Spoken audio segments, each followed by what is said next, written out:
Почитувани новинари, сега заврши координацијата на пратеничката група на Коалицијата за обнова на Македонија и би сакал да известам за една актуелна тема, а тоа се одлуките за прогласување на вонредна состојба кои што се ставени како дел од дневниот ред на собраниската седница. Ставот на пратеничката група е дека ќе гласаме против овие одлуки за вонредна состојба од три причини. Првата причина, одлуките за вонредна состојба беа донесени за подобро справување со пандемијата. За жал, денес имаме многу полоши состојби во пандемијата. Втората основа за овие одлуки беше за справување со економските последици од пандемијата и денес, неколку месеци после овие одлуки за вонредна состојба, имаме драстично влошување на економските состојби во државата со многу зголемена невработеност.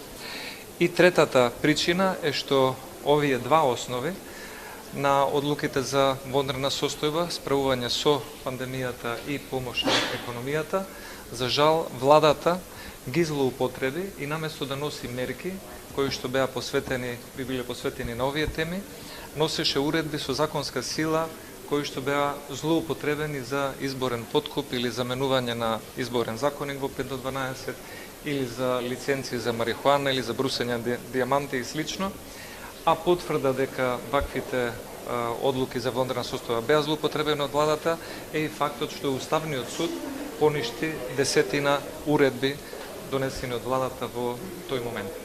Тоа е ставот на нашата пратеничка група. Повелете ако има некоја прашање. Дали се однесува на сите пет одлуки на председателот или за некои за кои бевте консултирани, ќе имате можеби помек став?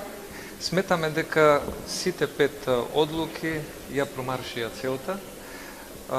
Ниедна од одлуките не беше искористена од владата да помогне на стопанството на реална основа. Ги гледаме лошите последици денес. Ниедна од одлуките, за жал, не беше искористена да имаме подобра состојба во борбата со пандемија. За жал, имаме најголема смртност по глава на жител во регионот и во Европа. И на крајот, повторно би кажал, имаше злоупотреба на ваквите одлуки за вонредна состојба за носење на уредби, кои што беа класичен предизборен подкуп. Што би значило тоа од правен аспект сега доколку вие ќе гласате против, ќе останат одлуките, веќе вонредната состојба е завршена?